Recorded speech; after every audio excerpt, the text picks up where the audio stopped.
I educated you for the classical music, not to play waltzes or what. The music world was left stunned by a deeply emotional and unexpected revelation about the legendary André Rieu at the age of 75. Renowned across the globe for his breathtaking performances and timeless musical creations, no one could have anticipated the heartbreaking turn his life had just taken. During a performance, André suffered a sudden and alarming health scare, one that left fans in shock and deeply worried about his future. Known to millions as the beloved king of the waltz, André now faces one of the most profound challenges of his life, and what happened has left his admirers heartbroken beyond words. Yet the heartbreak surrounding André Rieu didn't begin with his collapse on stage in Mexico City. To truly understand his pain and triumph, one must go back much further to a cold, silent home in post-war Maastricht, Netherlands. Born on October 1st, 1949, André was the third of 6 children in a devout Roman Catholic family. His father, also named André Rieu, was a celebrated conductor of the Maastricht Symphony Orchestra. In public, his father was revered and respected, but at home, he ruled with cold, strict authority. As a child, André would later recall their home felt more like a military training ground than a nurturing place for children. Affection was scarce, and discipline was constant. "My parents didn't love me very much," he once said plainly. "That's not a feeling, that's just the truth." There were no warm hugs, no shared laughter, and certainly no emotional freedom. The Rieu household was emotionally sterile. Friends were not welcome, and silence reigned, not the kind that soothes, but the kind that suppresses. André's mother was consumed with his academic performance and violin practice.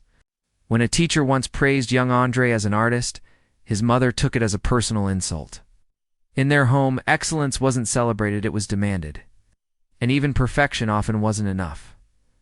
But amid the emotional chill, something miraculous happened in 1954 when 5-year-old André met his first violin teacher. She was 18, blonde and radiant, and while he didn't understand love yet, he felt mesmerized. It wasn't the violin he fell in love with, it was the person playing it. He was captivated by the way she moved, how her hands brought life to every note. While other children struggled with holding a bow, André discovered vibrato, the subtle emotional pulse that gives music its soul. From the beginning, André didn't want to play flawlessly. He wanted to feel something. And for the first time, music gave him permission to do just that.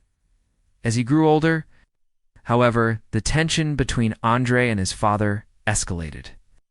By the early 1960s, during his teenage years, their emotional and artistic differences clashed violently.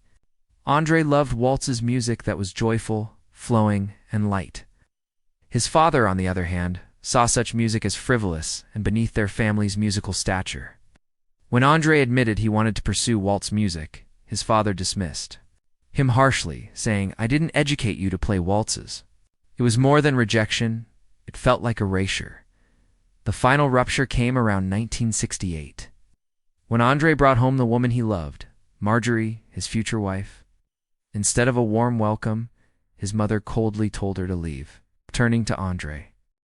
She ordered him back to his clean room, as if he were still a child, and love had no place in their world. That night, André made a life-changing decision. He walked out and never looked back. His parents never attended a single concert, not even when he sold out massive arenas, nor when he became one of the most beloved classical performers in the world. "I spent years in therapy trying to understand why my childhood felt so empty," André would later admit. The fame, the castles, the roaring fans, none of it fully healed the emotional silence he grew up with. But music gave him something else, the power to rewrite his story. For André, music became much more than art. It was a way to survive. The violin wasn't just a toolet, it became his voice, his armor, his salvation. "Only when I played did I feel seen," he said once. In the shadow of a loveless childhood, he found light in melody. From those early wounds, he carved a mission to create music that made people feel alive, to bring joy where silence once lived. His greatest performance, in truth, wasn't on stage, was surviving the emotional emptiness of his early life and turning that pain into something profoundly beautiful. By the late 1970s, André had reached a painful crossroads. After years of performing in his father's orchestra, he found the same emotional emptiness in concert halls, formal, cold, and soulless. The musicians talked about the weather and their salaries. No one talked about the music, he recalled. This wasn't the future he wanted. In 1978, at age 29, he broke free.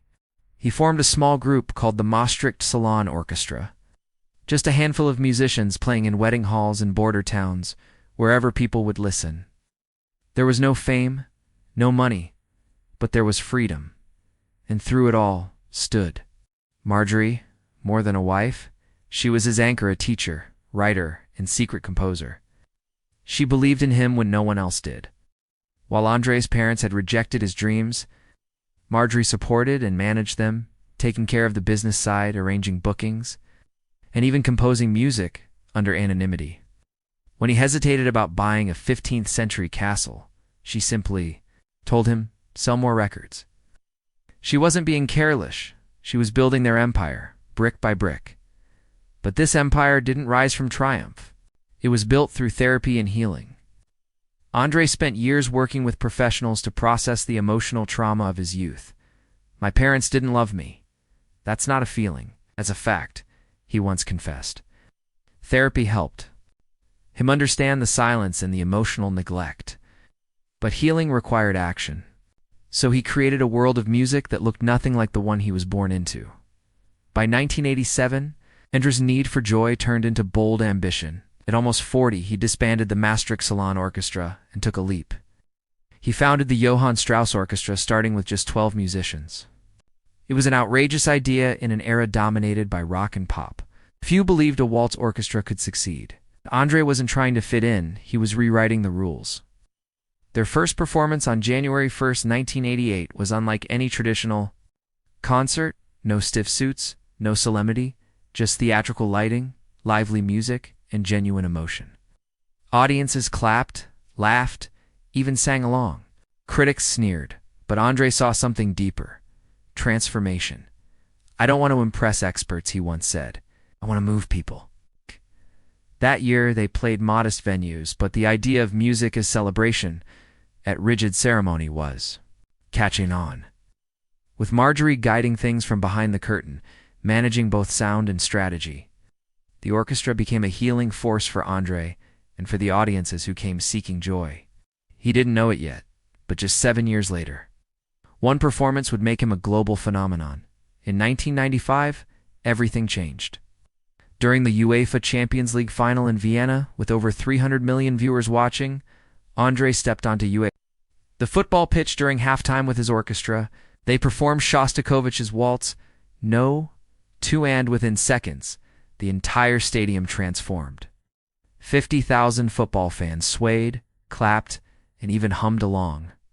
It wasn't just music, it was a cultural explosion. That single performance catapulted André into international fame. CD sales skyrocketed.